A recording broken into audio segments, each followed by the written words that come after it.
Good evening, members. Seems to be working. Welcome you all tonight and to our guests that we've got here to do presentations to us and joining the meeting. Very pleased to see everybody here. So turn to item 1, apologies for absence, please. Thank you, Chair. I've received apologies for absence from Councillor Hawkins with Councillor Black substituting, and I've also received apologies from Councillor Brooks and Councillor Adams. Thank you. I've also got apologies from Accent Peerless. We're suggesting that they come along to the next meeting of this committee and that they be invited to discuss and to do a presentation on the new Social Housing Bill 2023, and obviously do the usual questions and answers from the councillors, because there's usually a lot to be answered. So that is the position. Unfortunately, not got them here tonight. Councillor Deach. Thank you, Chairman. That's a very big disappointment to me to hear that they're not here tonight. I think I've got a good idea why. But anyway, I think that if I could ask you, Chairman, to write to Accent Peerless and say that I'd like to hear what their current backlog numbers are, because that's the key issue here. I want to know what that figure is, please, and if we could have that as soon as possible. And perhaps if officers can impress upon Accent Peerless to get their backsides here at our next meeting. Thank you. I mean, as we know, it's really just not good enough, is it? Yes, Morgan. Thank you, Chair. Just adding on from Councillor Deach's point, and I would also like to know how far they've gotten through their legacy claims as well. I think probably included in what Councillor Deach was saying, but I'd like them to give specific information on their legacy issues as well.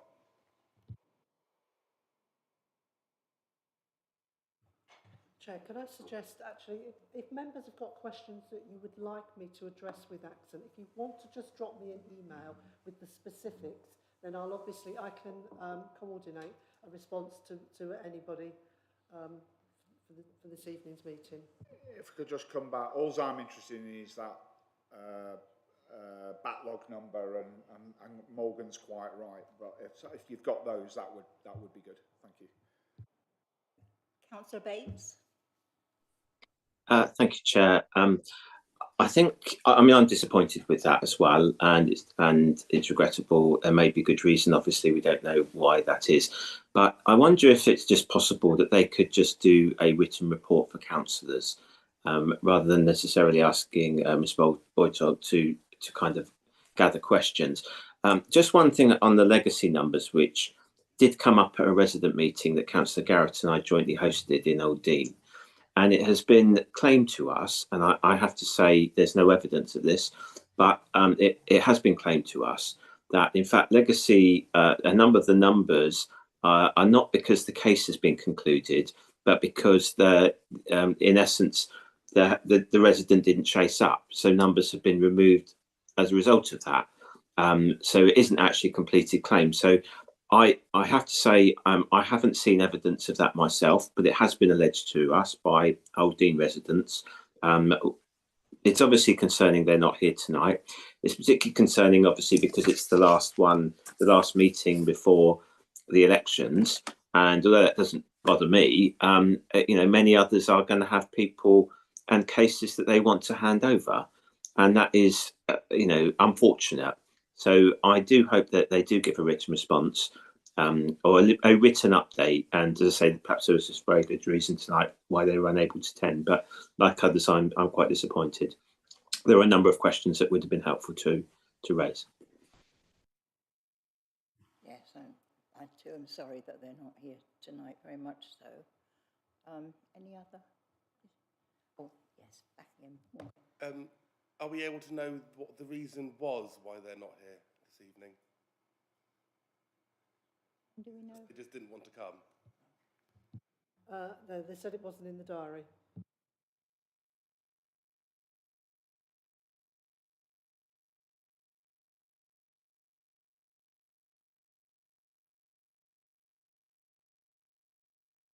Members, I've done item 2.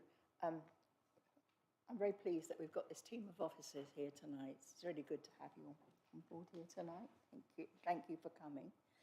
Item 3, the minutes of the last meeting, which we've all got. Are you in agreement with that, members? Thank you. So we'll now go to item 4, declarations of interest. Any declarations of interest? None. Item 5, outlining what an ASB is and the difference to neighbourhood disputes. And we've got Bob Darkins here tonight, who is our Council Community Safety Officer. I'm really pleased to see Bob with us. Thank you, Bob. Thank you, Madam Chair.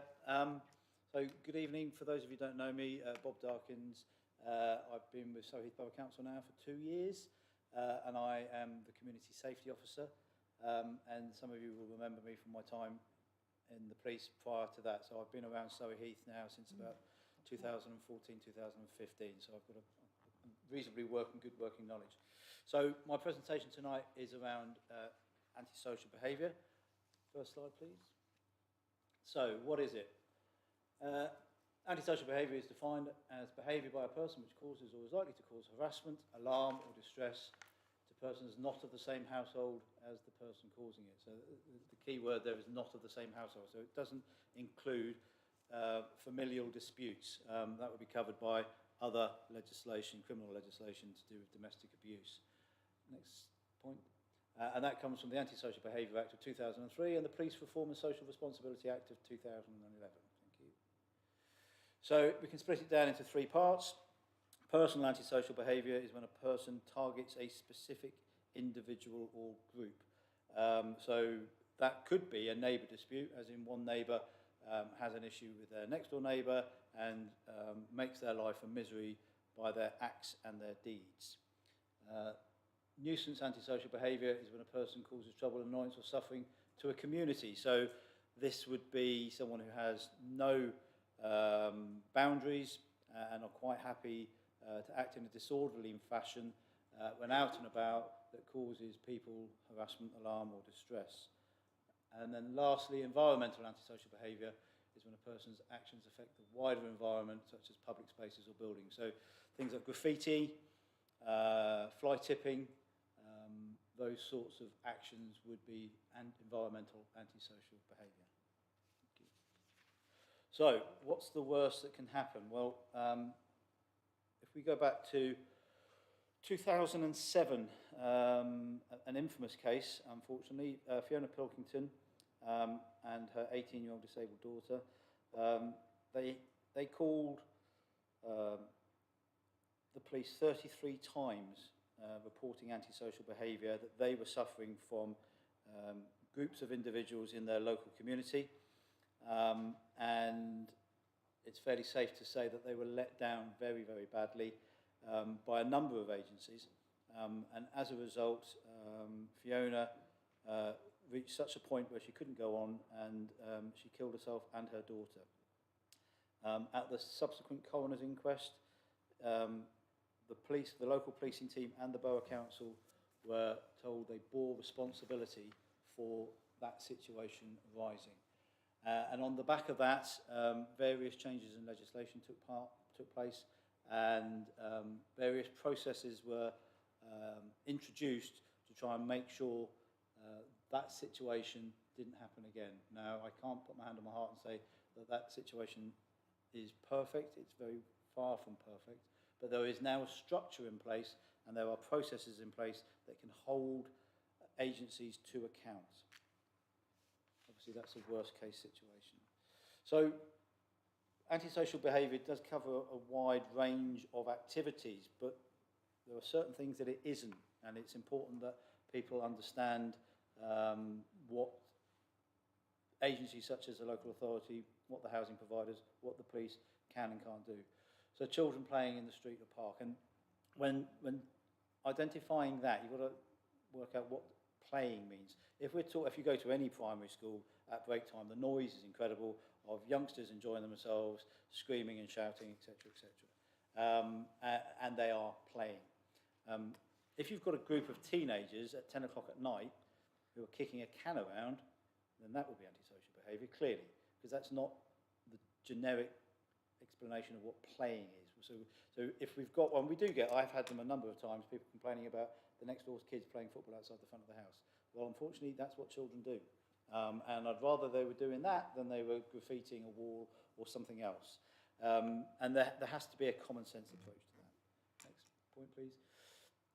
Disputes on social media. The bane of the police's life, I know, certainly was when I was in the police. You only have to look at the comments section on a contentious topic and you will see people having arguments on social media. And that is not antisocial behaviour, that is freedom of speech. My advice to people who find that difficult is don't read the comments section, but unfortunately people generally do. Next point, please. General household living noise at reasonable times. So I was a shift worker back in the day, and if I got woken up by my neighbour doing DIY at 10 o'clock in the morning, I had no ability to complain because most people are awake at 10 o'clock during the day. It's just the shift workers. So general household living noise. And unfortunately, especially with some of our social housing, the noise transfers from one building to the next door building, and it can be very impactful. But there's not a huge amount you can do. If you've got a tumble dryer that's on or a washing machine on a spin cycle, it is going to make a noise. If you live next door to my parents, bless them, who are both totally deaf, they have their TVs on at about 75. Thankfully, they've got very understanding neighbours. But, you know, elderly people will have their TVs up loud. So general household living noise at reasonable times. Likewise, as I just alluded to, DIY at reasonable times. Again, you shouldn't really be doing DIY at 2 o'clock in the morning because that wouldn't be classed as reasonable just because you might be awake at that time. So, yeah, again, a common sense approach. And on a Sunday, again, you could say, you know, Sunday's supposed to be a day of rest where people are supposed to be relaxing. And if you've got someone using a bandsaw or something along those lines, and they do it every weekend, then that could be unreasonable. But if it's a one-off, then probably not.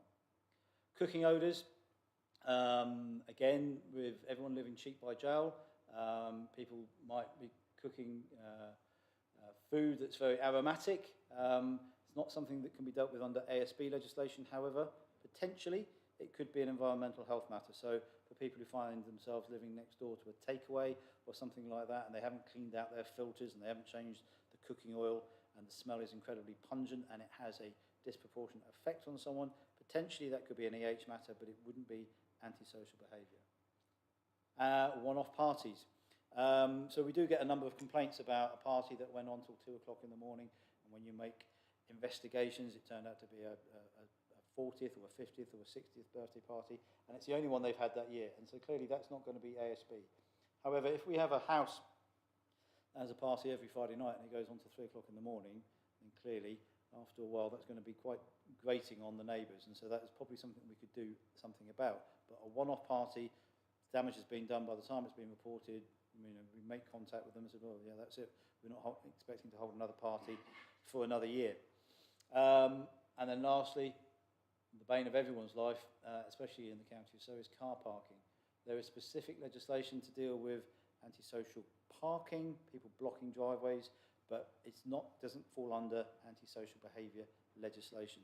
You only have to look at a picture of a street from probably only as far back as the 1970s, and there'll probably be no parked cars on the street. You go to that same street today, and it'll be double parked both sides, and it's just part and parcel of the problem of social expansion and people having more disposable income to buy cars. You've got 2 adults and 2 adult children in a house, chances are you've got 4 cars linked to that house. Next slide, please. So who deals with antisocial behaviour? So initially, it's going to be the police. They're the 24/7 response organisation. They have officers available 24 hours a day. But just because they can deal with it doesn't mean that they will always have the ability to deal with it. Obviously, in these days of increasing demand and reducing resources, they have to assess and prioritise their work. And a report of graffitiing is not going to get deployed to when they've got outstanding domestic assaults to deal with. And so that is the reality. But the police do have the ability and the resource to deal with antisocial behaviour, and more especially the local policing team. I won't steal Matt's thunder about how his team is made up, but you've got your local team, the neighbourhood officers, the specialists, and then you've got your response element. Housing providers. So in Surrey Heath, we have somewhere in the region of around 8 or 9 different housing providers. Accent, however, are the largest. They hold somewhere in the region of about 85% of the housing stock. Then you've got Vivid, you've got A2 Dominion, you've got Mount Green, you've got a number of other housing providers, some of whom have only got about 4 or 5 houses. But they all have a responsibility for dealing with antisocial behaviour. Each of the housing associations will have an antisocial behaviour policy. I encourage you to look them up online to see what the terms are of their antisocial behaviour policy, and then you can assess whether or not you think that they are abiding by their own antisocial behaviour policy. Then there's a local authority, which is me, in essence, for dealing with antisocial behaviour, and Jane as well. We have a responsibility under the Crime and Disorder Act and various other pieces of legislation. We haven't devolved responsibility to our housing providers to prosecute any breaches in antisocial behaviour legislation. But what we do encourage our housing providers to do is to gather the evidence. They gather the evidence, they present it to us, and we make an assessment as to whether or not we can then prosecute any breaches of policy, of legislation, of law in the courts. And we have done, and we will do again in the future. And we do that through partnership working, which leads me quite nicely on to the next slide. How do we do that? So CHARM, this has been relabelled after the Fiona Pilkington tragedy back in 2007. It was recognised that there needed to be more joined-up thinking with partners, and as is always the way with these type of policies, depending where you were in the country, depending on what it was called. So if you went somewhere, if you went to Sheffield, it'll be called one thing, and if you came down to this part of the world, it was called CIAG, the Community Impact Action Group. That didn't really identify or deal with the issues, and so it's been retitled in Surrey the Community Harm and Risk Management Meeting. I chair this meeting. It is held monthly. Next point, please. Apart from August, there's no point holding a meeting in August because everyone's on holiday, so no one ever turns up to it. But the rest of the year, it's normally the first Monday of each month. Statutory partners then, so who attends CHARM? So clearly the local authority, as I chair it, then I have representatives from the police, I have representatives from our housing options team here at Surrey Heath Borough Council. In the main, Accent are the only housing provider that attend, unless, because the others have such a small stock of houses, there's no point bringing them along to a meeting where none of their tenants are going to be discussed. However, if I've identified that it is from another social housing provider, then they will be invited along at a specific time to discuss that particular case. Then the Hope Hub, which are located by the car park at Knoll Road. Adult social care, the mental health locality team, the community mental health recovery scheme, and representatives from the integrated care who give us the pathway into GP surgeries. And then we document all the work we do on a multi-agency case management system, which is called ECINS. I always forget to write down what ECINS stands for, but in essence, each of our individuals, the local authority, the police, the housing providers, all have their own databases, which are all good for them, but none of us can actually access them. So I can't access the police's system, and I can't access Accent's system. So we record all the cases that have been referred to CHARM on ECINS, and everyone can access that. So one of the recurring themes from any serious case review, from any coroner's inquest, and we've had a number of very high-profile cases in the last 12 months nationally, and the one thing that is a common theme, time and time again, is all the partners aren't talking to each other. No one is sharing information. ECINS is the way that we get around that. So I put an update on eSINs regarding a particular case, and all those agencies will get a notification to say there's been an update on it, and they can see it in real time. We can download documents and reports, and so we get away from the double keying. People get frustrated around, I've just filled in our own database with that, now you're expecting me to fill it in on another database. No, all you need to do is cut and paste that and stick it in. That takes no time at all. So hopefully eSINs is the way that we can share information in a timely manner. So we've got a case of antisocial behaviour. So what are our remedies and options? Well, the most important one is early intervention. Because sometimes there is no clear, defined way of dealing with a situation, what happens on a number of occasions is either we ignore it or we stick our head in the sand and hope it goes away. Now, in my experience, that never, ever happens, because it might go away for a short period of time, but then it comes back, and it comes back even more complicated. And all it would have taken would be early intervention, a letter, a phone call, or a visit to the person to get some understanding of what the issue is. And if we had done that, we would have saved ourselves a whole load of time. But unfortunately, a lot of these jobs that come down as low level or minor, give it 6 months and they'll come back even bigger. And then they'll come back even bigger. And then we have to spend a huge amount of time and resource trying to unravel it and trying to sort it out. And if we just got in there early, then we could have saved ourselves a whole lot of time. So when we get a charm referral and they come through to me, and I encourage all our partners to phone me up beforehand to discuss it, because there is a bit of a process into putting a referral onto the eSIN system, and I'm trying to save people time.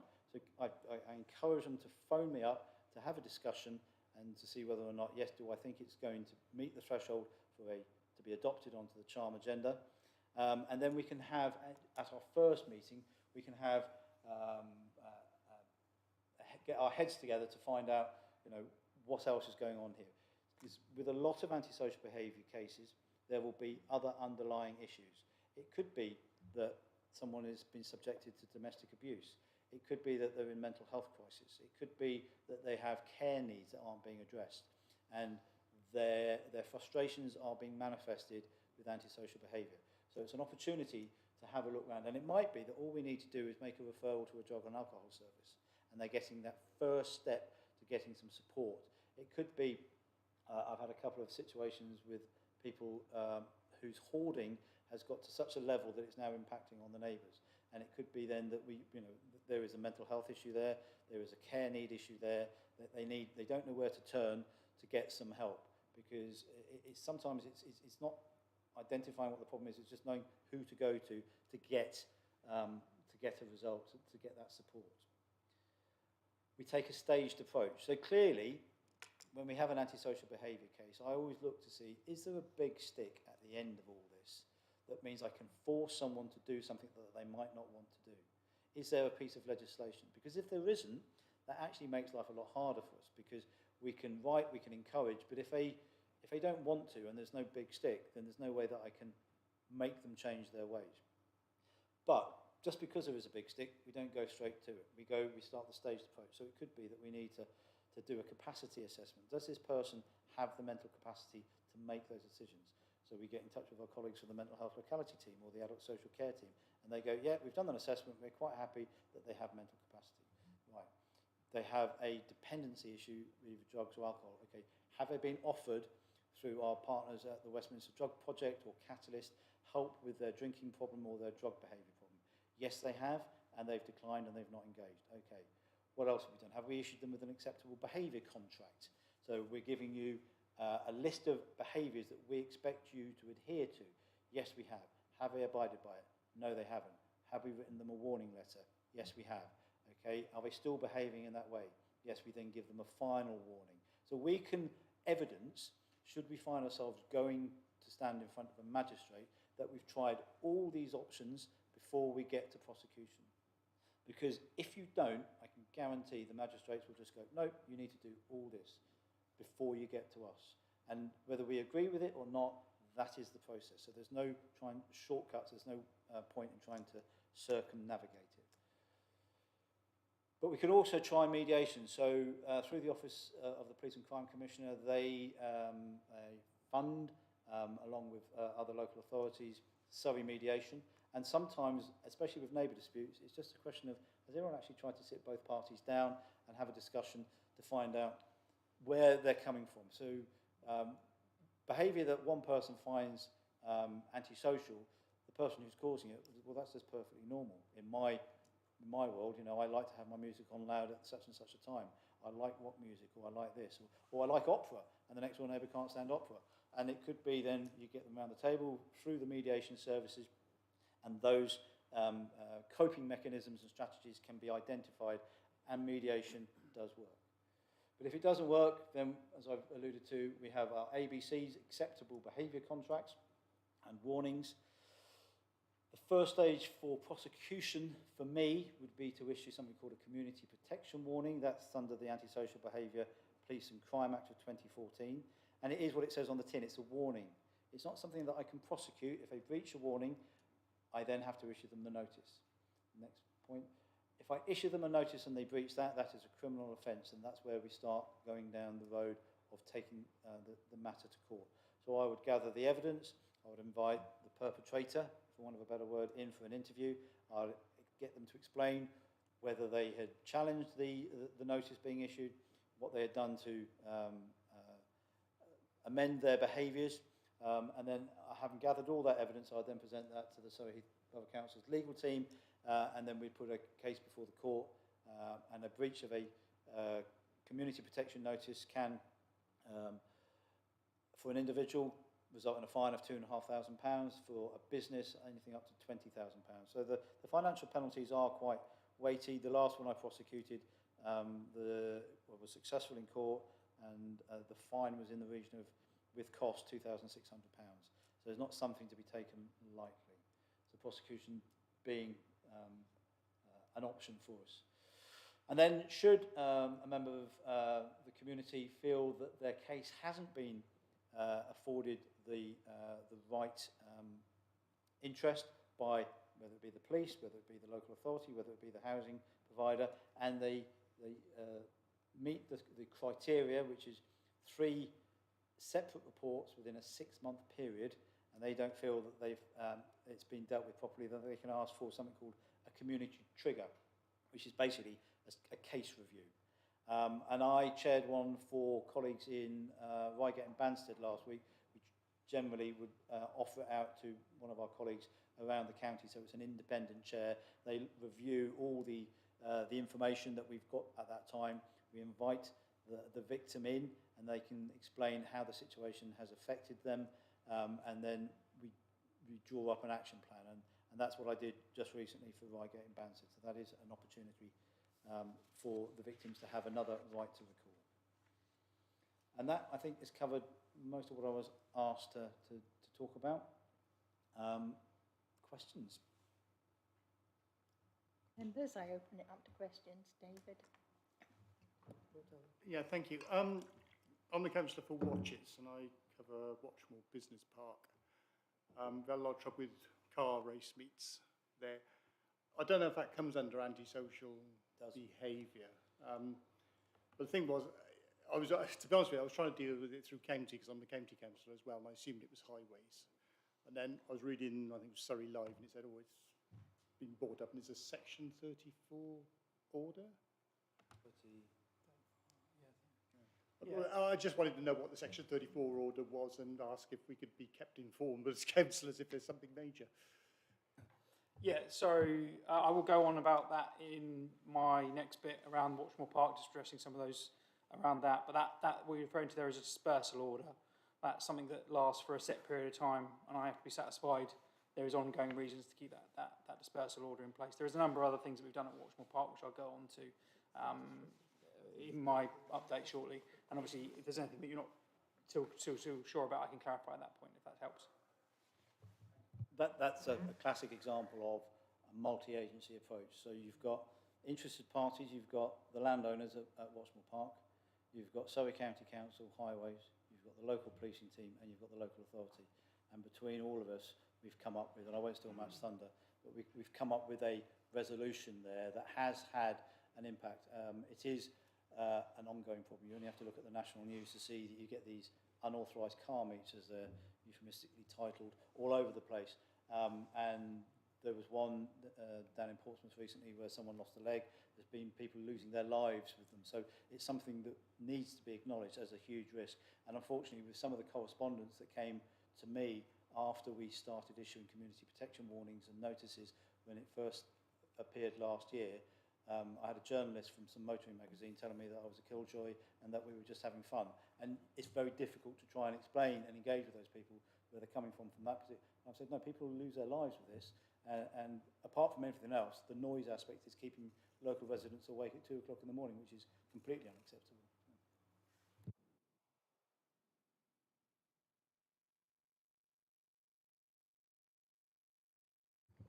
My point really was, as councillor, be informed, because we tend to be the first point of contact, and I didn't know where to go with it. That's why I went to county. So.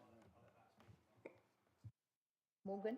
Thank you, Chair. I just want to go back to the kind of the members of that CHARM organisation that you, and I think it's really good. And I'm just wondering, is there scope?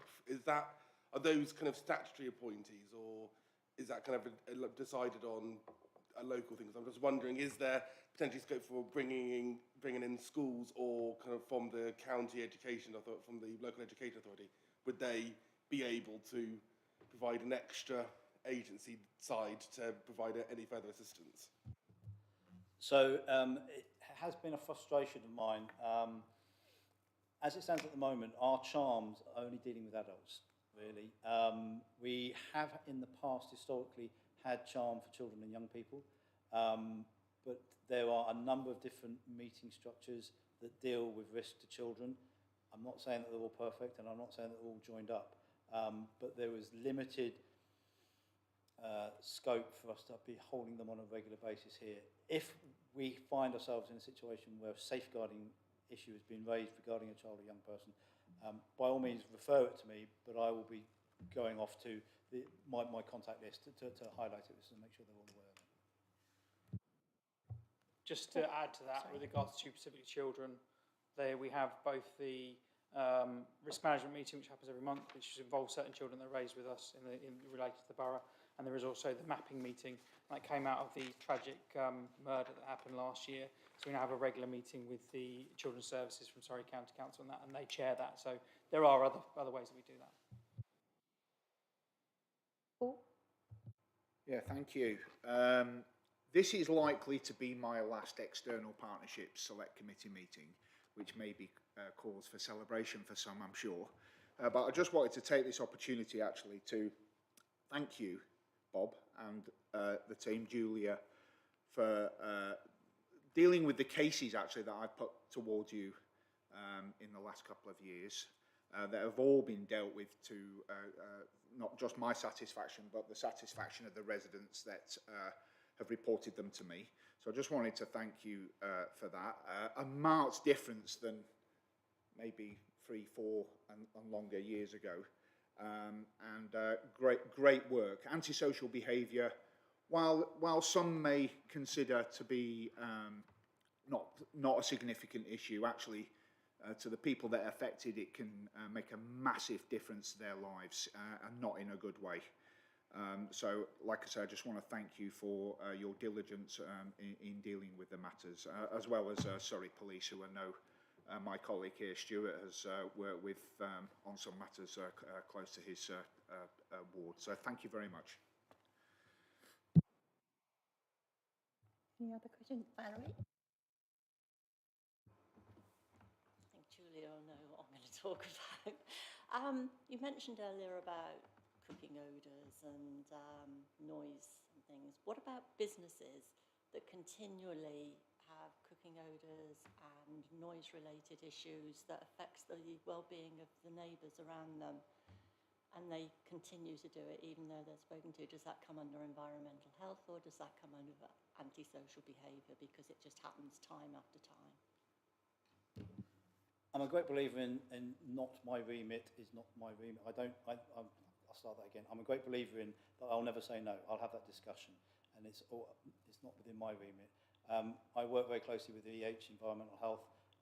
In the main, from what you're describing, does sound like an EH matter, but we will have those conversations and someone will respond to it, whether it be from the community safety aspect or whether it be from environmental health. And those contacts won't be ignored, not by me at any stretch. So if you've got specific cases you want to discuss, then please just let me know and I'll make sure that they get responded to. Any other questions from the committee? No? Thank you very much for that part.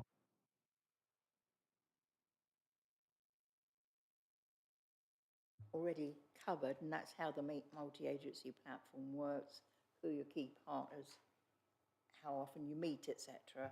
Yes, I think the charm is in essence, so I think I've covered items 5 and 6 in one go there. Thank you very much for all of that, Bob. Really, really interesting for the committee indeed. So, members, we'll go to item 7, and this is local crime stroke ASB trends in Surrey Heath, and Surrey Heath Borough Police Inspector Matt Walton's going to speak to us and do a presentation. Thank you. Thank you, Madam Chair. Yes, so I will talk about it's very stats heavy, so I've tried to cut it down to just an overall view, some of the items that you're probably interested in on this borough. There is another document that I have that goes into our control strategy that I can provide any of the members if they want to request that. I can provide that further detailed data if required after this. And then we'll move into street safe. So total notifiable offences for the year to date since April 2022, so we go from April to April every year. At the moment, we're currently sat at 4,140. Last year, to this date, it was 4,108. That's an increase of 0.8%. It's not a massive amount, but still an increase. The solve outcome rate is now currently setting at 411, and the solved outcome rate for last year, this time last year, was 433. I would suggest that overall there's been unfortunately a downward trend in the amount of detections across the country. However, Surrey Heath is sitting at far higher rate than the national average, particularly in certain key areas such as burglary and that, which I'll go on to later, which are now currently sat at 15% detection rate, which I think is nationally was in news reports has been at like 2% in some counties. So we are ahead, but there's still work to be done. Notifiable offences, just so you know, there is a document online which you can look up if you just type in Home Office counting rules. It is a fairly wordy and weighty document, and it does change every year with the government deciding on what they want to record or how they want it recorded. It does mean that sometimes there is a doubling up, because it should be one victim, one crime is how we record it. However, some offences are recorded on top of that so that the government can track trends, particularly around things like stalking and harassment and coercive controlling behaviour. But that's there if you want to obviously have a look at what we mean by total notifiable offences. So current crime trends, so I'll start with violence, because I know that is an area that people are probably most concerned about. For us at the moment, violence with injury is down 13.8% from last year, with 65 less recorded offences. And when you break this down even further, you'll find that, generally speaking, we've got downward trends in some quite key areas, particularly domestic violence, which is also on our control strategy, which is down 19.8%. Public place violence is down 19.6%, which was something that we were looking at, along with some of the other violence, the stranger violence and the violence on licensed premises that we've been looking at around the town centre, particularly in the lead up to Christmas and over the Christmas period, which I think has helped that downward trend in the level of amount of recorded violence against people. And gender-based violence, which is now down 15.4%, which is the highest reduction in gender-based violence for the force. That basically is any violence where it's been perpetrated by one gender against another. That's not just violence against women and girls, that's also violence by a woman against a man as well. So obviously, if we've got reduced trends, why we've got a slight increase in crimes. So the highest one, the one that I think is probably quite key to yourselves as members probably get spoken about quite a lot, is the rate of theft of motor vehicle, which is up 56.8% from last year. The main trend is around the keyless car thefts, where ultimately somebody comes along and they will use a scanner or some other device. There's quite a few ways they can do it, and they'll essentially steal your vehicle without even entering your home, although they trespass by using electronic means. However, under legislation, you have to physically trespass with something under current legislation, but unfortunately, burglary legislation is based in the, I think it's the last century, essentially, for want of a better word. So it doesn't have the current trends around trespassing with electronic devices. So it still classes theft of motor vehicle, which just on that can cause sometimes the concerns around our response to it, because our response is often based on threat, harm, and risk. And because it's not a physical trespass of property, it has in the past, although that has now changed, not been one that's been a priority for us. Second highest is general theft. That's other than of or from a motor vehicle. So that is going to be all your thefts around theft from shop, theft from locker, theft, all the other thefts that there might be, which is also 30.3% higher. However, theft from motor vehicle, which I know has been a bit of a concern for some of the sub-boroughs within this borough, is around theft from motor vehicle, which is actually only up at the moment 2.3% on last year. I'm hoping that we can continue to keep that low, or at least address it by turning it around the other way. As stated, domestic burglary is down 28.1%. When I say domestic burglary, that also includes burglary where it's anything where they've gone onto your private premises and they may have entered a garage, they may have entered a shed, as well as entering your property. So it doesn't just mean the old classic entering your house to commit a burglary. That's down 28.1% on last year, and also we're currently sat, as I said, about a 15% detection rate on domestic burglaries for this borough, which is good compared to the national trend. Obviously, we always like to do better. Drugs offences are also down 13.6%. Just so the members know, motor vehicle crime is now a force level priority. This includes, in the main, this includes theft of motor vehicle, which is particularly keyless car thefts, and also includes the theft from motor vehicles, but in particular theft from vans, because that tends to have the highest impact to those who get the stuff thrown from their vans. It tends to be their livelihood, their businesses, etc. So there's quite a high amount of that is a focus for us at the moment. There is a plan that we've already basically it's already been written. It was written last year by myself, but it's now been taken up on a division-wise basis. Again, if you want to request that through me, I can send that through to yourselves, and you can see that list of all the stuff that we've done around those bits and pieces, or at least what we're planning to do around that. ASB, for us, or the way we record it, this includes all ASB behaviour, nuisance, littering, begging, and neighbour disputes. Just on that, ASB, roughly for us, 80% of all our ASB or recorded ASB is neighbour disputes. It's not actually just general ASB, it generally tends to be the actual neighbour on neighbour disputes. It's the most highest level of our levels of recorded ASB. It's a continued downward trend for us with 885 reported incidents compared to last year's 1,232. There's a reduction of 28.2%, which again is the highest level of reduction in ASB for the force. And in January, there were 27 less reported incidents than last year, which is a reduction of 27.3% for that. There was a joint statement that was released by ourselves and the council in relation to the work that we did in the town centre at the Christmas period, including things such as the police work around the dispersal order that we had in place there, the increased patrols, which I've now maintained through use of special constables, which are the volunteer constables.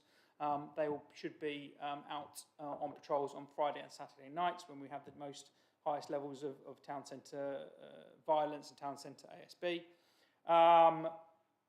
We've also obviously had the partners involved, which includes repairing of the broken gate, which is now pretty much functional now with regards to closing the high street end. We just need to get, I believe they're sorting out a new lock so that we can have access to a key, and also the fire brigade can have access to the key. So rather than going up the wrong way, should we say, on a one-way street, even with our blue lights on in the middle of the night, it still would be far better for us to be able to access it through a key. And some of the other improvements that the council's highlighted in the town centre with regards to making the place look a lot nicer. There tends to be the whole broken windows aspect is very much true. If a place looks nice, you tend to get less antisocial and criminal behaviour in a place that looks nice compared to a place that looks run down and disused. So this is the last bit I'll talk about with regards to ASB before moving on to the start of item 8, which is around the street safe. So on top of the work that we did with the in the town centre with regards to addressing the ASB there, I just wanted to go through the Watchmore Park stuff. Unfortunately, it's not it's not quite as big as I would like to have had, but basically on there was back in 2022 were the sort of early 2022 when we had the first sort of issues that who I'm currently covering for maternity leave, Gemma, was trying to address in Watchmore Park. And we were going out to the residents to try and get some idea of what was the issues there and what could we do to address that.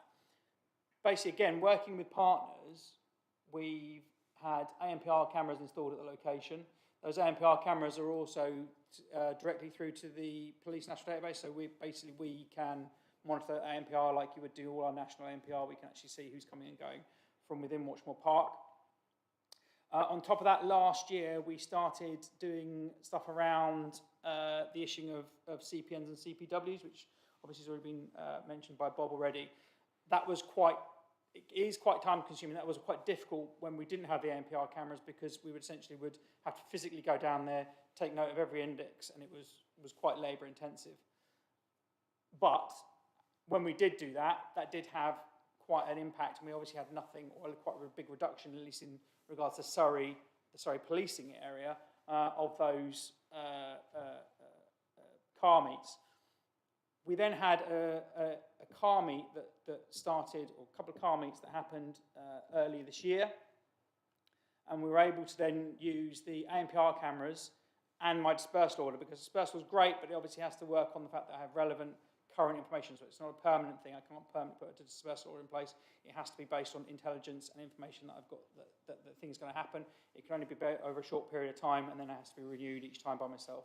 And I have to justify each renewal of that dispersal order. So it's great for getting rid of people, but what is the long term? What can we do with this long term?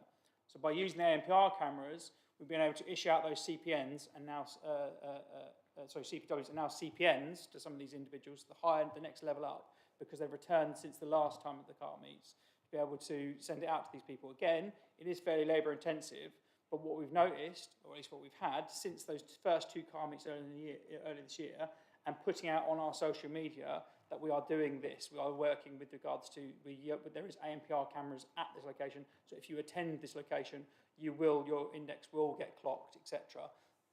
We've suddenly found that, at least at the moment, we haven't had a recurrence. There is still some work to be done at Watchmore Park.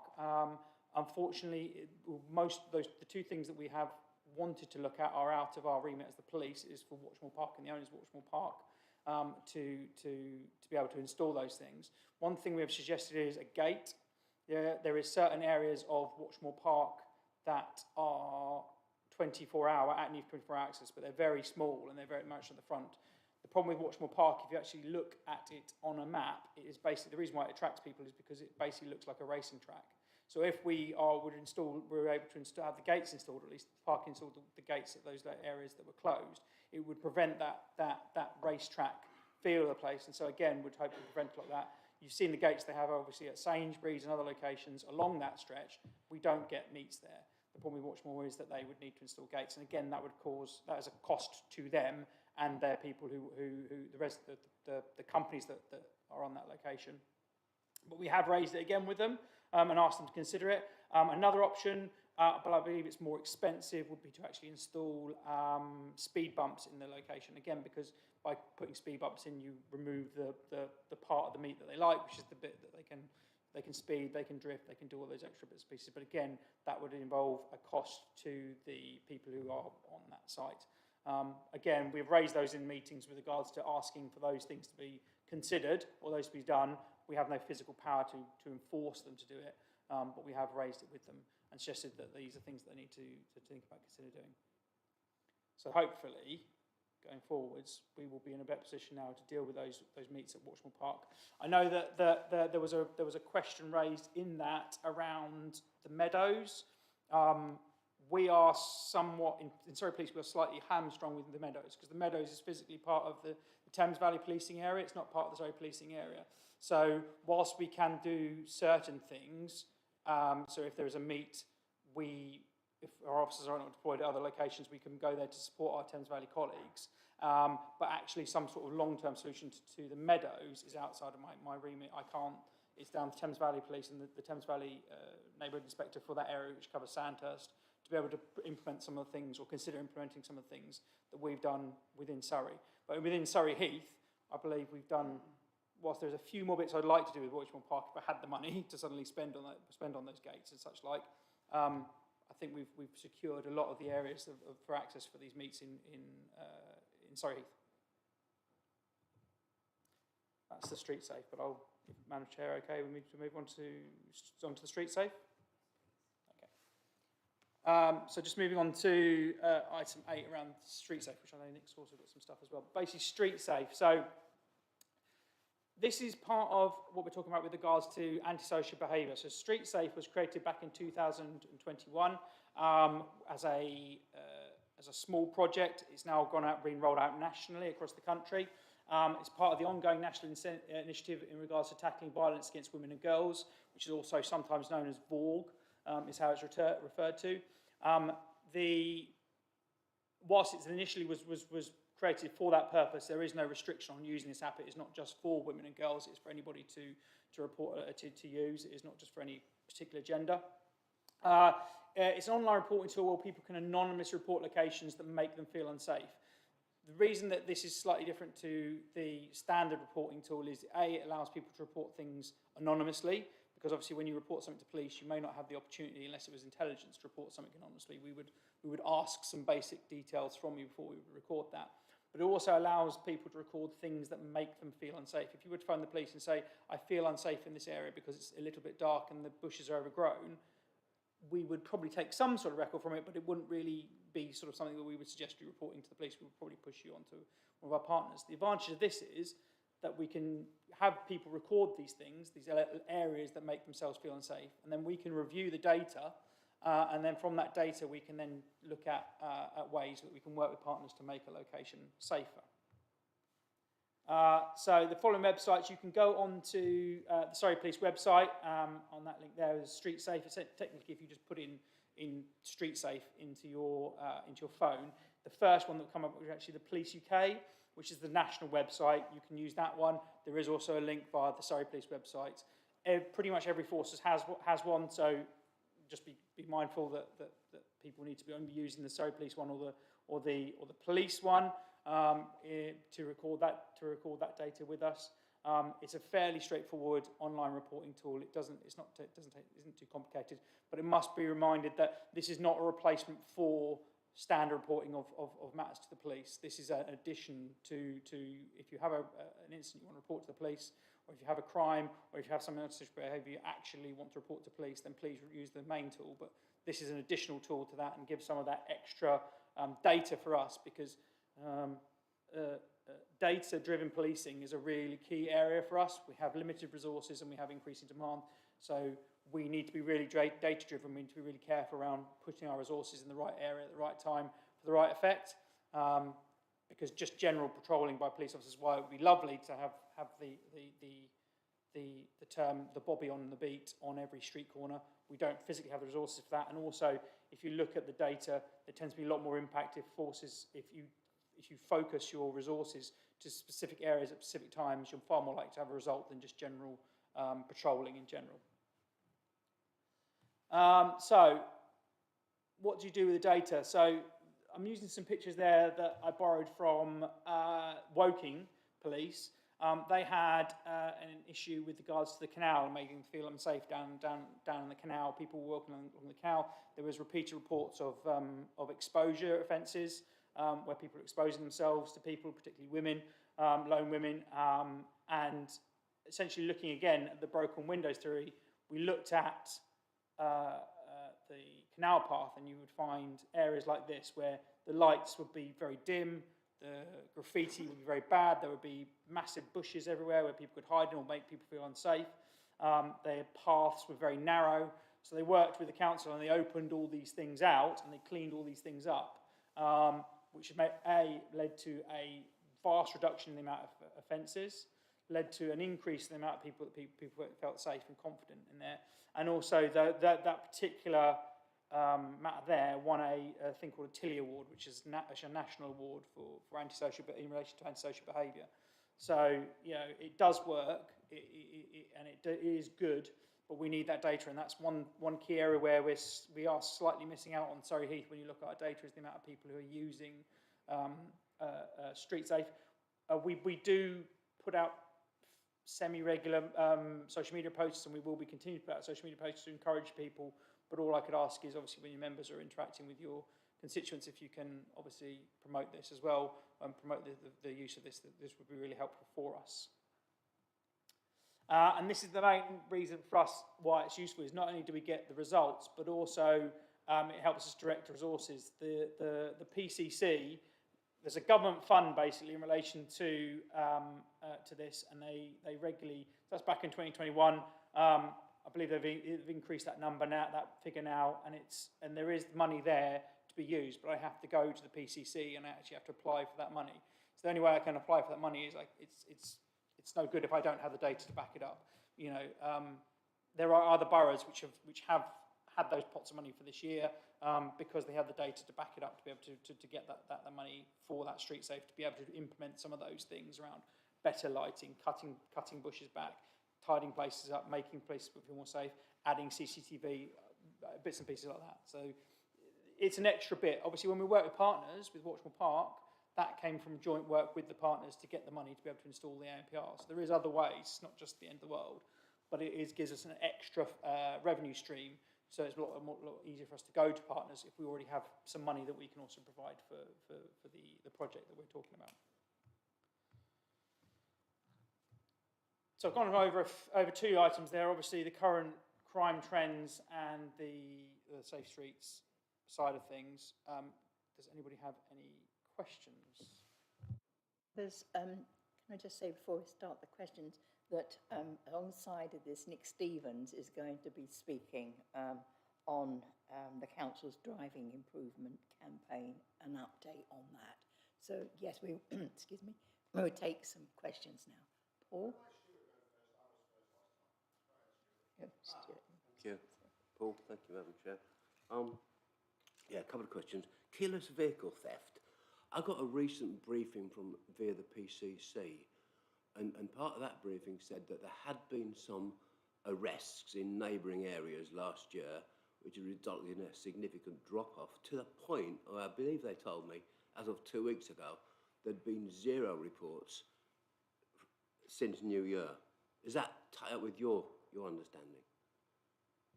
Yes, so specifically for Surrey Heath, that is correct. What is interesting, and this may be because of some of the work we've done in Surrey Heath, we have noticed that it hasn't gone away, but it has moved to some neighbouring boroughs. And the second question was, do you have any idea how significant an investment it was to put those ANPR cameras at Watchmore Park? Was it hundreds, thousands, tens of thousands? I wouldn't have the exact figure, but I can certainly find that out for you, but we're probably talking tens of thousands of pounds. ANPR cameras used to be very expensive. They're not as expensive now, so I would have thought tens of thousands. Thank you, Chairman. So very pleased to see that crime trends are down in the main. That's long may that trend continue. But I did want to touch as well on vehicle theft. So 56%, I think you said there. And you also said that area of crime is now a force priority. Which I have to say, I think you could do more in terms of publicising on social media and on your website, you know, some advice on how to, you know, prevent that kind of theft. I just had a little scroll through the Surrey Police Facebook page for the whole of February and Surrey Heath Beat, and there's not one bit on that. And there was an incident in my own community that involved a keyless car theft. And when I said to the fella, oh yeah, you need to get one of these Faraday pouches, we had a presentation from the police about that recently. He said, oh yeah, no, that didn't stop it, because apparently now the technology's moved on, and the criminals have found other ways to bypass the security systems. I know nothing about that, but I think that we need some advice on that in the public domain. If that's a fourth priority, I would like to see more of that so that I can advise the residents that I represent on the best advice. So if that's something you could address, I'd appreciate it. I'd also just like to pay tribute to Vince Wakeling. Phenomenal PCSO. I think everybody here knows Vince. He's made a massive mark on this community. I know he's retiring very soon. Apparently he was retiring this time last year, and I gave this vote of thanks. But if you could pass that on behalf of this committee and the community for his service. I know he's been recognised for that recently. A cracking guy. Cops on bikes, I noticed on e-bikes particularly, which is an area of interest of mine. Seeing them in the villages, that high visibility presence in the villages is fantastic. I also saw a rural PCSO on the canal. You mentioned there the work that's gone on there with the Safer Street stuff in Woking. I forget his name now, but a great guy. Great to see that visibility in our vulnerable areas, so keep that work up. But yeah, if you could address that communication shortfall, I would suggest, I'd appreciate it. Thank you. Yes, no worries at all. With the social media side of things, we own, as the borough, we only control the Surrey Heath one, so I can certainly do something with regards to Surrey Heath. The Faraday bags is an interesting question. We cannot say conclusively whether they found a way around the Faraday bag. There was an issue with some of the Faraday bags that were getting issued. They had two pockets. One was Faraday, one was non-Faraday, and we're finding that some people had been putting it in the wrong pocket, shall we say, of the bag. We will certainly look at some. There are some other things. One of the big ones for us is around going back to almost like reinventing the wheel, but it does work. Is the locks, the steering wheel locks, and the locks on your gear sticks, etc. A lot of these criminals, because of the age of the criminals, they will come very tech savvy. But something old-fashioned like that will actually stump them on a regular basis. There is a number of trends, some of which we can publicise with regards to prevention. Some of the methods of attack we can't publicise for various reasons, or don't want to publicise for various reasons. But some of the prevention, then yeah, no, definitely. We can look at doing that side of it. I'll take that thanks back to Vince as well. He won the Surrey County Award for Neighbourhood Watch, best contribution to Neighbourhood Watch. So, and they've been really key, actually going back to Neighbourhood Watch, they've been really key with spreading some of that message around the keyless car theft. So yeah, we'll definitely look at addressing that side of things. Thank you. Valerie? You mentioned about domestic violence and everything, and during COVID, we know it went up. Has it noticeably gone down since COVID finished and everything, or is there still a problem with domestic violence? I mean, just in my personal view, domestic violence should be zero. That would be what I'd like to be able to say to you. Domestic violence is an issue. It hasn't gone away nationally. It is an area we're still trying to work on, especially around the detection of it, because that's sometimes the issue around we can be very good at responding and dealing with the incident, but sometimes it falls down when it goes to the actual prosecutions and court side of things. But I would say 100% one of the biggest reasons for the reduction on this area and probably across Surrey has been the ending of the COVID restrictions. When you're no longer locked in a house with somebody who you may already be in not the best place with, yeah, that will obviously cause a decrease. I would love to say it's also down to our good work as well, but you know, I have to. It would be interesting to see what the trend would look like next year, because then we'll have next year's results and this year's results with regards to since the COVID lockdown restrictions have been lifted. David? Thank you. One of the complaints I've had, again with my county hat on, is Deliveroo and Uber Eats mopeds going down what I would call cut-through footpaths. Is that a road traffic offence, or can that be counted as antisocial behaviour? Because the residents complain because all these wretched mopeds going down these things. So the Deliveroo drivers, we did a number of joint work with the council, with Eugene's team, around the delivery drivers and the Uber Eats drivers and such like over the last couple of months. We've been working at ways to make sure that they can find a suitable location to park, because sometimes that's one of the issues around them parking somewhere, which we believe we should hopefully be finding some of those in due course, one of them being by the atrium, because ultimately the problem with a lot of these driving apps is the driver who's the closest, physically closest to the venue is more likely to get the deal, and unfortunately because of them being contractors, for want of a better word, to these companies, some of these companies are not particularly great at giving us information around drivers and obviously giving out information to drivers, so we've had to find some key figures in those communities of those drivers to be able to spread the message around, making sure your vehicles are correct, making sure you're parking safely, making sure you're not driving in those ways. To directly address your question around driving on a footpath, yeah, that's a criminal offence. You can't be driving a motor vehicle on a footpath. Technically, you shouldn't even ride a pedal cycle on a footpath. There is an offence under that, but yeah, there can be some exceptions to it. But yeah, when it comes to specifically mopeds, motorised vehicles, yeah, you shouldn't be driving on the footpaths. Thank you. Any other questions, members? I think it's just a question going on from Councillor White's question about domestic violence. Is the drop kind of an expected return to the levels of domestic violence pre-COVID lockdown, or do you think that there has been a drop below those levels?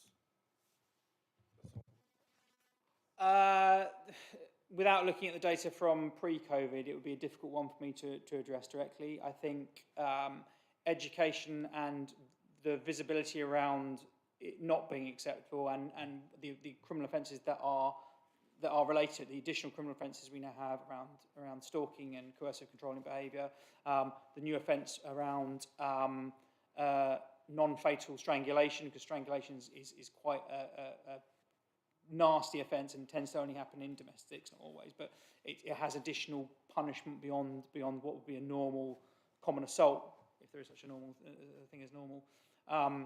Yeah, I wouldn't be able to say 100%. I'd like to think that it has, but we'll have to watch this space. Valerie? Completely different. Motor vehicle theft.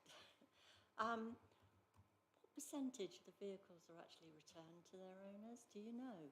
And is it only high-end cars that are taken, or is it any old car?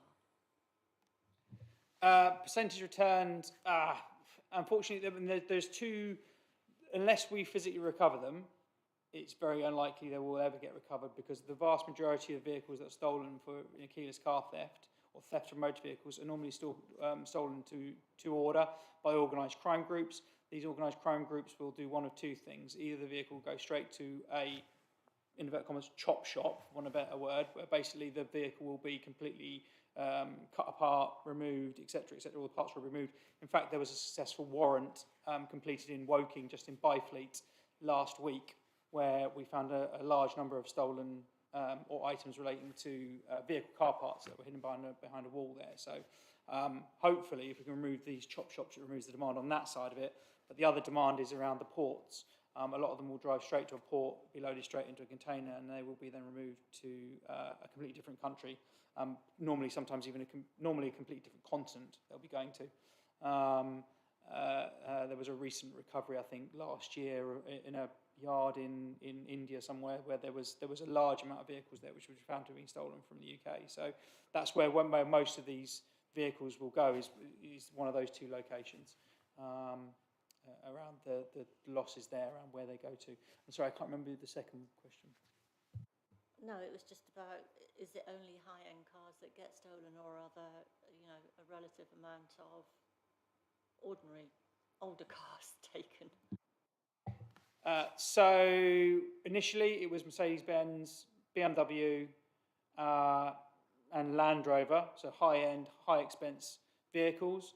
What we have noticed is that as the newer models have been released, the car companies themselves, they tend to be slow to react to these things, but they do eventually catch up. And we've noticed that they themselves have added new features. So I think Mercedes now, when you put the car key down, when you physically let go of the car key, it no longer transmits a signal. It only transmits a signal when it's physically in your possession. And the problem with the older models is they're constantly, those keys constantly are transmitting a reception, and that's what they're feeding off of. So you can turn off And something. old, you know, ones with a key. No. So keyless. So just keyless car. We get very few cars stolen now in the what we would call, which we used to have quite a trend of, which was the burglaries, where people would break into a house and steal a car that way. But because burglary comes with a far higher sentence and a far higher punishment than a theft of motor vehicle does, that was pushed people away from doing that. And when the keyless car theft came along, you basically commit a lesser offence, but still steal the same item that you'd gone there for. We have noticed, however, a trend now moving towards other vehicles. Jaguars, Fiat 500s is particularly popular at the moment. There is a move away from just your standard vehicle, probably because of some of the security levels have increased, probably because of twofold. A, the technology is better, but also some of the crime prevention. Because our crime prevention was quite focused on high-end vehicles, it now needs to be moved towards the lower end. Morgan? Thank you, Chair.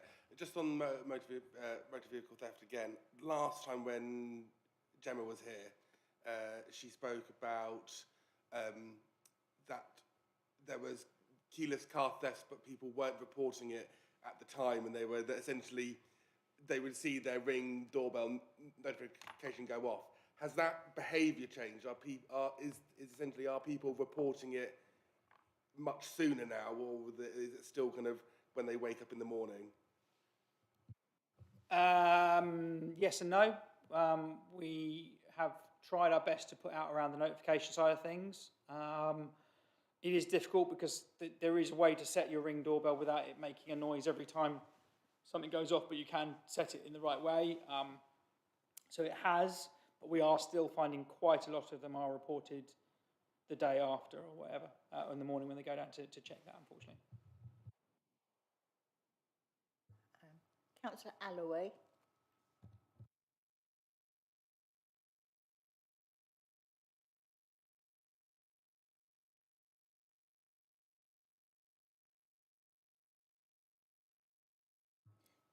Could I ask a question?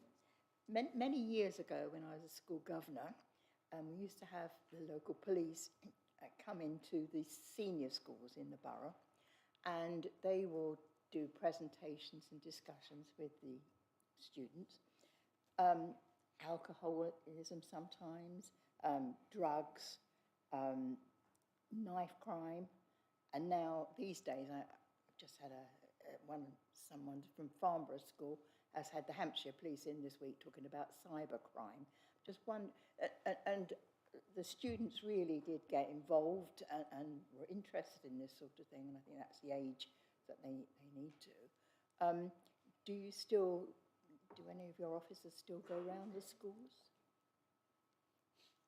So there's twofold. There's the general sort of assembly feature. We don't do as much of anymore, but we still do it with our PCSOs in general, the ones who do it, and sometimes our PCs. We do have 2 dedicated youth engagement officers for the borough. Those two officers, their main focus is around engaging with those who are at risk. So before they move into the next part, so once they move from the YOs, they then can go on to the child exploitation unit. We manage there. So before they get there, we have the youth engagement officers. So those are very specific, targeted to those that are most at risk. So it gives us that much more one-on-one engagement rather than a sort of general scattergun effect. But we do still do that with the PCSOs and officers where we can. Thank you. Nick? Yep, thank you, Madam Chair. So a brief update, if I may, on driving improvement. You'll be aware that this is an initiative that we launched in August last year. And apologies in advance if you heard this at the Surrey Heath Partnership last week. This is very much a recap on what Sally Kipping may have already told you, but she probably did it far more eloquently than I will now. The first thing I need to do is thank officers around the room, including our police colleagues, but also community safety colleagues and our corporate enforcement team. And I'm not sure if we still have an environmental health officer on the call, but thank you to EH2, because driving improvement has been very much a group effort across the council, and as I say, with partners such as the police, some of our local businesses, Accent Housing, and other key partners. So driving improvement had three main strands. One was around antisocial behaviour, and that was very much about us taking a greater collaborative focus.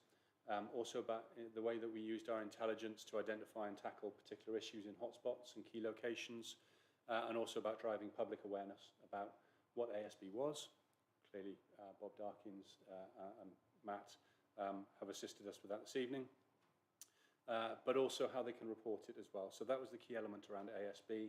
The other two strands, which I won't go into too much detail on, was around taking action against fly tipping, and then also a slightly different environmental strand, but the planting of 4,000 trees in this financial year. I'm pleased to report, according to our Recreation and Leisure Services Manager, that we'll actually hit 5,000 by the time we get to the end of March. So, you know, substantial uplift on the target, of which we're very, very proud. So how's it gone so far? There were key things that we wanted to focus on in terms of the DI initiative. Some of them were internal, so they were very much about organisational change and about how we work with our partners and how we shared information, and others were about the public perception of the local authority and what we did, because much of the work that we did in conjunction with our partners very much went under the radar. So it was about publicising that a bit more, making sure the public were aware of the good work that the officers were doing, and ultimately that would then mean that there was a greater appreciation of how they could report issues to us. So in relation to the data, we knew that we had quite good intelligence sharing, but there was always room for improvement. So as Matt and Bob have said, the use of eSIMs by partner organisations is quite a critical tool for us in terms of sharing information. And really what we wanted to do was make sure that we were sharing that information as early on, at a very early juncture, because with ASB, it starts as a low-level issue, but then can escalate quite quickly. So intervening and taking a partnership approach at an early juncture is really quite important. And as was referenced this evening, some of the ASB that we experience isn't just people intentionally being difficult. Some of it is down to a broader issue or an underlying health issue that clearly through a partnership approach we can try and address. So working with police, working with Accent, our other registered providers, and with other partners, we've tried to share information as much as possible, and obviously Bob referenced the monthly charm meetings, and using that as a way of taking a partnership approach to fixing an issue and agreeing who the key partner would be that would take forward a particular action or response. And it, again, very much, as officers have already said, taking a graduated approach to that. So sometimes an initial informal step will work. If it doesn't, then clearly, as Bob said, it's about then having the regulatory stick or possibly a carrot to be able to resolve that if we need to. So proactive investigations and early interventions were really key for us. The next thing to cover off really was technology. We historically had CCTV, and ultimately they got to a point where we weren't using it effectively, and it's something that we wanted to reinitiate or initiate again. So we trialled CCTV. Most recently we've done a month's worth of trial, which we feel has been quite successful. There are different ways you can measure success. Ultimately, the surveyed area identified no fly tipping or ASB issues, so we can count that as a success. We didn't catch anyone, but also nothing occurred within the surveyed area, so arguably a success, of which we're quite pleased. To the extent where we've actually bought more cameras, which will arrive within the next week, and that will mean that we can focus on not just one location, but 3 locations at any one time. The equipment that we have procured, thanks to support from Bob again, we're quite happy in terms of its data protection requirements, which was quite a rigorous and challenging issue for us. Having to comply with the Information Commissioner's guidance around how we handle data was really quite critical. Community action and awareness raising was another thing that clearly we wanted to make sure that we were slicker and far more effective on. And you would have seen since August that there's been a lot more publicity around the action and the involvement of our officers in partnership events. So some of the things that are coming up very recently, we have community action days in conjunction with Accent and the police.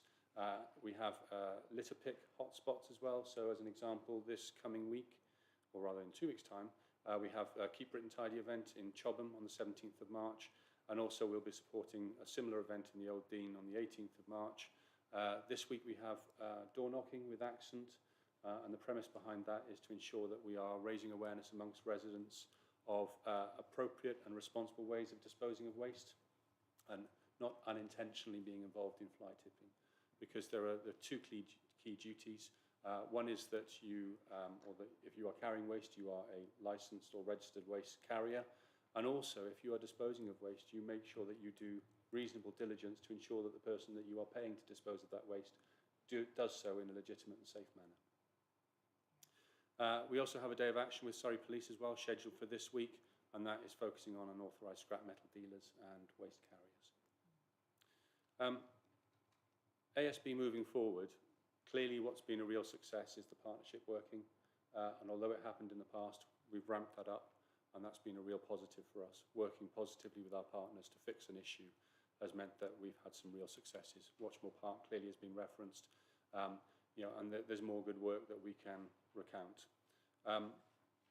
We're also keen to share the successes. There's been a huge amount of social media content that you would have seen, and the reach and the feedback on that, on the whole, has been incredibly positive. And most critically for us, it's about making sure that ASB is easier for the general public to report. So being able to refer them to StreetSafe, or being able to ensure that they report through us as a local authority, and that we're accurately recording that and then managing those cases effectively is quite important. I think Bob referenced some of the key successes. So the breach of the community protection notice, for which there was a prosecution recently, that was in relation to a storage container. A CPW and then a CPN was served. As it wasn't rectified as a result of that, we worked in partnership with Accent to have the container removed, and then Mr Darkins took forward a prosecution which resulted in a successful fine of £2,616, to be exact. We've had a number of community protection notices and community protection warnings, which is a consequence of that service, we haven't had to take further action. And that in itself is a success. Sometimes having to prosecute or use the full extent of the powers we have isn't necessarily success. Being able to deal with something in an early juncture effectively is far more effective and a far more efficient use of our time. I can reference a number of times where we've worked in partnership with Surrey Police, especially around issuing penalties for illegally parked delivery drivers. I know there's still work to do, and we will continue to work in partnership with the police and the delivery driver companies and the BID, and obviously the management of the atrium, to ensure that we can fix the issues that we're experiencing around ASB with our delivery drivers as best as we possibly can. I know that Matt had quite an extensive quantity of data to provide you in terms of the police performance and what that looks like. We're still thrashing out the data, and I've been warned by Bob that we need to take this data with a very large pinch of salt, if not the entire bag. But the data in relation to ASB, we have noticed that there's been a substantial reduction in the reports to us as a local authority, and that's comparing this year, so February to February, with the previous year. We need to drill down into that. I wouldn't want to say that that is a positive outcome. We need to make sure that actually that data is accurate and we can understand why there has been a reduction. Conversely, we've noticed that the fly tipping data, since we've started on the Driving Improvement Initiative, our case numbers have actually increased. And we think that's because the public now understand how to report fly tipping events, whether they be relatively minor or quite extensive ones or substantial ones. And we're recording that data accurately, and that's resulted in an increase. And we can see that from August onwards, where we've had roughly a 50% increase month on month in terms of our fly tipping data. And some of that might also be down to the way that we're working with Amy to make sure that we are accurately recording the fly tipping data and also investigating it thoroughly. And that is it, other than just to extend again my thanks to the officers involved, because this has been very much quite a challenge for us, quite an extensive amount of work, and they have taken it with great enthusiasm and great humour. So thank you. Thank you, Nick. Members? Thank you, Chair. I'm really pleased to hear about that trial of the CCTV. I think that's really good, and hopefully we can, as that rolls out, that will be good. I'm not going to ask about where those locations are, because I think that's probably the point. But what I would just raise is Bellow Road in my ward has been a hotspot. I know Julia knows. It's been a hotspot in the past, and a big problem on that road is because one side of it is residential, the other side of it is MOD. And the MOD, as we all know, and I'm sure Councillor Deach will raise before the end of this term and well after, the problems that they and the difficulties that they are, how difficult they are. So I'm just wondering, I just want to make sure that Bellow Road is not missed off anywhere. To be honest, I haven't had any reports to me recently of Bellow Road fly tipping, but just wanted to make sure that's on the list going forward. But thank you very much.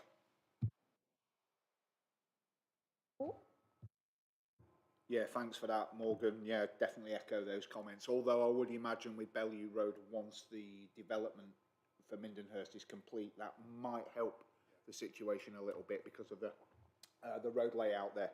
But anyway, I think this is a great piece of work.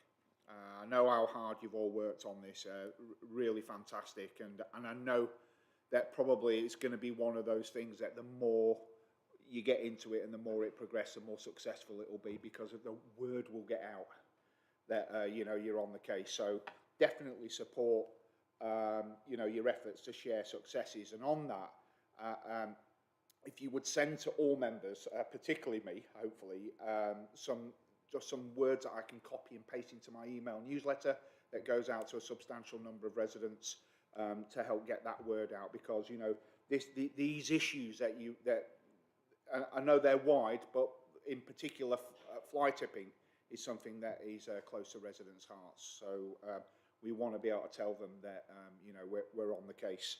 But on the CCTV thing, now when I chaired this committee many years ago, we started to talk about the use of CCTV to tackle the issue of dog fouling. Now, when I very first joined this council in 2011, at my very first select committee meeting of this committee, I raised the issue of dog fouling, and I asked the officer then, Russell Lister, you probably all remember Russell, great guy, but I gave him a really hard time about, you know, how many people have we caught in the last year? Well, we haven't caught anyone. All right, well, how many have we caught in the last 5 years? Well, we haven't caught anyone. And it went on like that. And he then invited me out on with him. I spent a whole day with him trying to catch somebody in the act, and we failed. And it was then that I conceded how difficult it is actually to catch people in the act.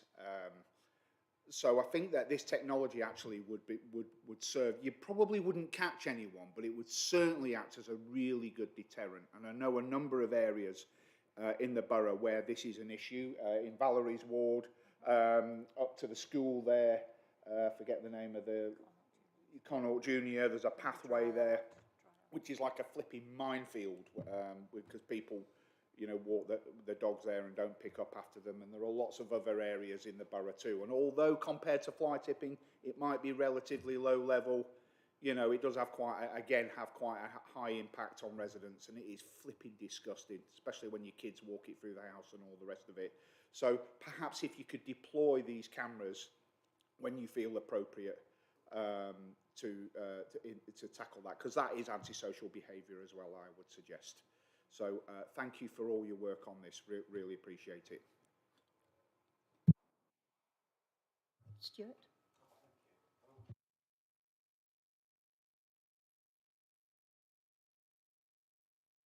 Oh, apologies. This is to Nick, to Matt, and indeed to Bob.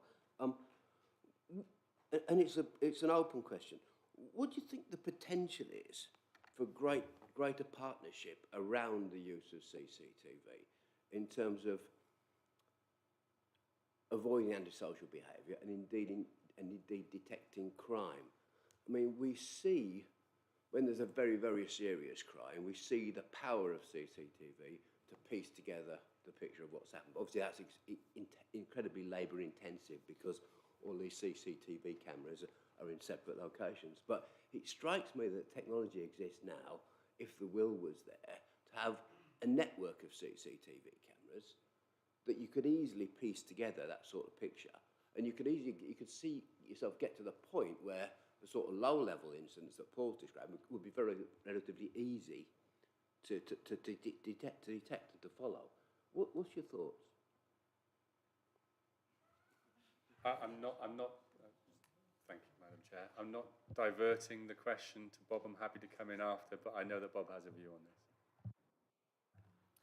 So I was given the opportunity, I think is the correct term, to review the CCTV in the borough. So to have an understanding of where our current position is. We have cameras in the town centre that we've had for over 20 years that came about under the Crime and Disorder Act of 1998, where the local authorities had a responsibility to reduce crime and disorder as well as the police. So that's why we've got our town centre cameras. We've got 28 in the town centre and 2 on the Old Dean estate.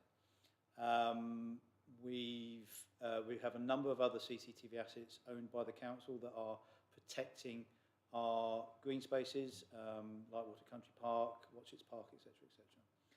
The redeployable cameras that we've just purchased, so we've now got 6, so we can deploy them in 3 pairs of 2. I didn't see it myself, but apparently last night there was a programme on that highlighted fly tipping issues in some of the London boroughs, and they've deployed these redeployable CCTV cameras, and I'm pleased to say they're exactly the same as ours. They've got a good provenance, it's fairly safe to say. The town centre cameras, our contract is with Woking Borough Council, so they monitor our town centre cameras. I wouldn't say it's 24/7, but it's 18/7 in the main, and certainly into the early hours over the weekend. There is a lot of politics involved with regards to CCTV. Each borough and district within Surrey has their own views on it.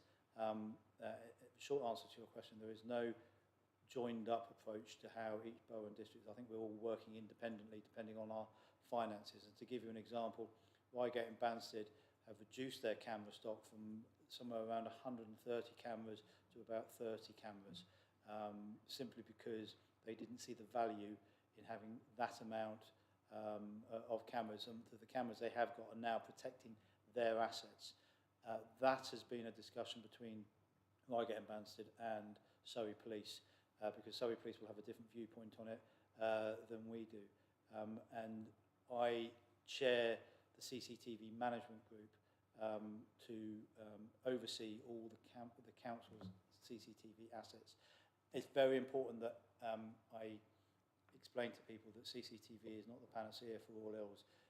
If it's not a proactive piece of equipment such as a town centre where you've got an operator who can move the cameras, the redeployable ones we've got, they're pointing in a certain direction, and if something happens outside of that view, then it's not captured. It can be a visible deterrent, as in, oh, there's a camera there, and we have to have signage up, so they're not covert in as much as we can't hide them, because if we deploy them, we have to put big yellow signs up saying we've got cameras in this area. But that in itself can deter the activity that we're trying to capture. And success, as far as I'm concerned, is a reduction in reports. But as I'm sure most of you and your colleagues will all have areas that you want me to deploy it to, and so we're going to have to come up with quite a robust process and criteria, because otherwise I'll be moving them around from place to place on a weekly basis, and clearly I'm going to need to leave it there for a bit longer. If I can come in there, and I'll try and answer all the questions in one go. Bob's completely right. The cameras have to be overt in the way that we're using them for the deployable CCTV. And ultimately what that means is sometimes we're displacing an issue. We're not actually identifying it or catching it on camera. And sometimes it does work as a deterrent. So taking into account what you referenced for dog fouling, Councillor Deach, it's a behavioural issue. Some people will openly not pick up their dog feces, no matter whether they're being watched or not. The majority of people who allow their dogs to foul and don't pick it up will correct that behaviour if they're being watched or they think they're being watched. So sometimes the signs, and we can't put the signs up without cameras, will do the trick. So in the example that you brought forward, yes, it could work. But ultimately, when we take those signs and the camera away, people revert back to their normal behaviour. Fortunately, the majority of dog owners are responsible, and really most of our work should be around making sure that we encourage responsible dog ownership, and they will pick up regardless of where it is or who is watching. But as I say, generally deterrent or displacement, and that's really the benefit of cameras. The likelihood of us catching someone, slim. If we do, that's a real success, but actually just a reduction is a success in itself. The prioritisation is another thing that we're working on. So the frequency of complaints we get about an area, the nature of the fly tips or the ASB that occurs, clearly they're quite critical. If it's a matter that's flagged through eSINs or it's flagged by a number of partner agencies, all of those will increase the prioritisation of a particular location, and that's what we'll work on. And that's how we'll go through our prioritisation. I believe that was it. If there was anything I missed, apologies. Can I just say something about the CCTV, more CCTV cameras and the fly tipping? When I was a portfolio holder not long ago, it was something on that rural fly tipping. We wanted more CCTV, and perhaps we could have done more about it at the time, but it was a matter of expense, a lot of it. So it's music to my ears that we are actually getting more of those cameras on board. David? Thank you. It's sort of on the same subject. If you catch antisocial behaviour on, say, domestic CCTV or on your iPhone even, is that admissible evidence, or maybe you're even committing some sort of GDPR offence? I'm just curious. No, I mean, we would encourage people to get things like ring doorbells or record or capture evidence of an offence. Sometimes that's preferable to actually physically engaging because that can lead to risk, but obviously that's down to the individual to decide on what is risk for them. If you are going to install any CCTV on your property, you can go online and they will give you guidance around what it can and can't cover. Take the ring doorbell, it is very adjustable with the actual mount, length out records, etc. And such like. And to go back to that previous point around the CCTV, we like having the CCTV, but it's not, as Bob says, it's not a panacea. You can avoid CCTV. CCTV might not pick up your face properly, correctly. And with the fact that so many people have ring doorbells and other forms of CCTV, even in their cars, take the most recent, unfortunate, tragic murder last year, that was literally from the point of the incident that was recorded.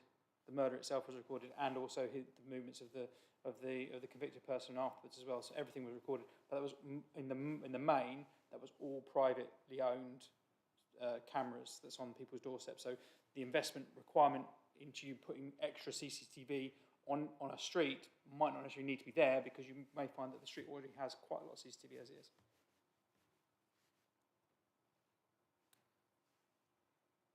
Thank you. I guess it's with the CCTV, and obviously you mentioned that the town CCTV has been there for 20 years. I'm assuming it's not the same cameras for 20 years. I don't know by that laugh if they are or they aren't.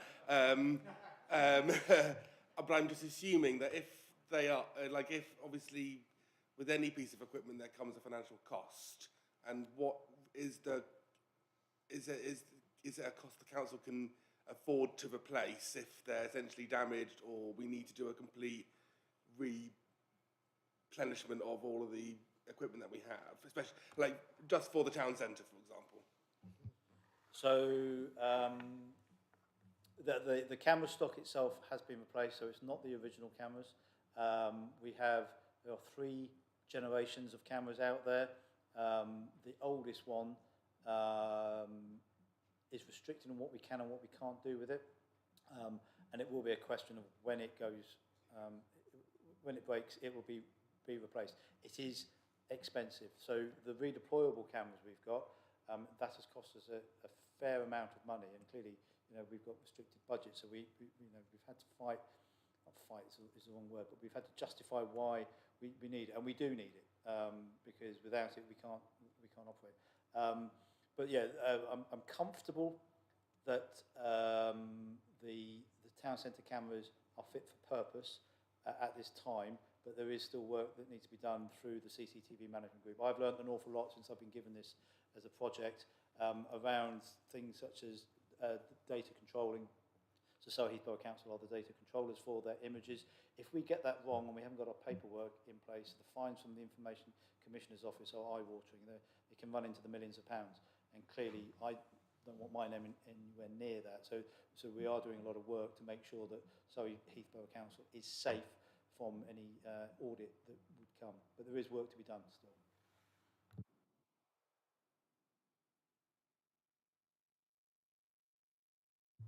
Sorry, this is completely off-piste, but it was remiss of me not to reference one partner in terms of driving improvement.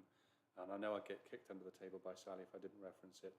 Our comms team are one particular service and part of that I didn't reference. So I'd just like to give particular thanks to our comms and engagement team, and particularly Kate Novice.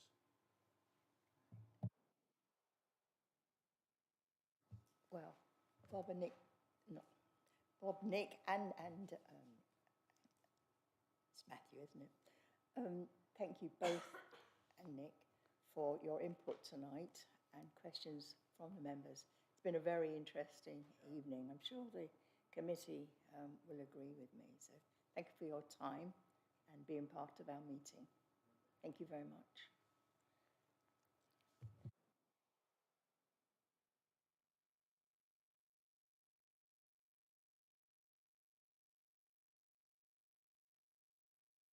Sorry, the committee work programme. So we're looking to next year's council, which will be a new council. And we're having to do this in preparation for that June meeting. So the suggestions are, and these suggestions have come from this committee prior to tonight, where we have had to bring that programme forward, and that will be the June meeting. So we're looking at the Surrey Heath Tree Wardens, whom we've had to cancel a couple of times, the Basingstoke Canal Authority, and the Blackwater Valley Countryside Partnership. We think that that will be a good sort of environmental evening again, where we can have these people here. Paul? Yeah, thank you. Yeah, I think they're great suggestions, and it's been a while since we've had some of those organisations. Sorry? Yeah, well, actually, I just want to come to back to the issue of accent. Now, I was the one that instigated the fact that they come here to every external partnership select committee, and as this is my final committee as I retire from this council, I would like that whoever it is that is re-elected to make sure that continues, and if I can pass that on to officers as well, that they come back to this committee until that backlog is cleared. Every single meeting. And whoever it is that's responsible for chasing them up, you know, can you make sure that it is in their diaries and that they accept the invitation? Residents deserve better than that, frankly. So yeah, if you could make sure that continues. Thank you. Should have said they are the other people coming to the committee, because it is an ongoing thing. Well, forever and ever, amen, until they clear that. Absolutely.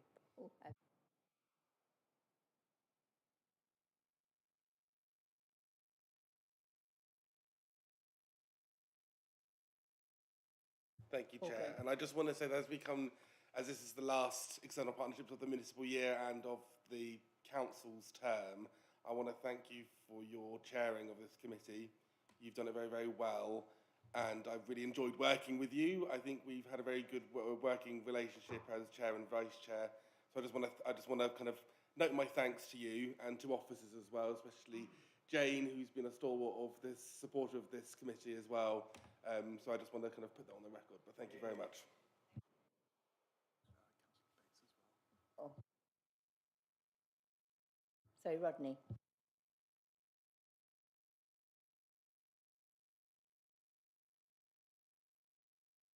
You're muted, Rodney.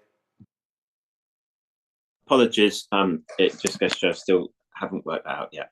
I firstly just echo what has just been said there. I think I've only dialed in occasionally to this meeting, but I think there's obviously been a good working relationship between the members there. Just on the Axon situation, I have, while the meeting was going on, I was able to look at the last meeting, and the chair was very clearly, and it was already stated that they were going to be invited to this meeting, and 2 members of Accent were present in the room with their laptops, and 2 others dialed in. So the suggestion that they didn't put it in their diaries, I have to say, stretches my incredulity, if I'm blunt with you. But if that has been said, then obviously that's their reason. What I would say is, I hope there's an opportunity for the new council, whoever that may be, to also have an opportunity to choose whoever they think is relevant to be scrutinised over the coming months. Many people will be going out and about in doorsteps and everything else like that, and have, whether it's Accent or any other social housing provider, any other issue. And there should be, I hope, an early opportunity for those councillors of whichever party to have a direct opportunity to question those in charge. So I agree that you can't set that because you don't probably know beyond the next meeting, and it's right you set the next meeting. But I hope there's freedom in that new programme to enable the councillors to do that, because I think that's a good early way for them to try and make a difference within their community. Thank you, Rodney. Right. I would like to thank you for all of your input and interest over this past year.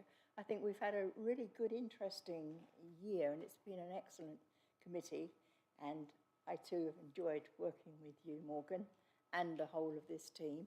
I'd like to thank our officers too, and to you, Jane, on everything you've done to support this committee, and it's been a joy working with you. Thank you. And on that, I will close the meeting, members.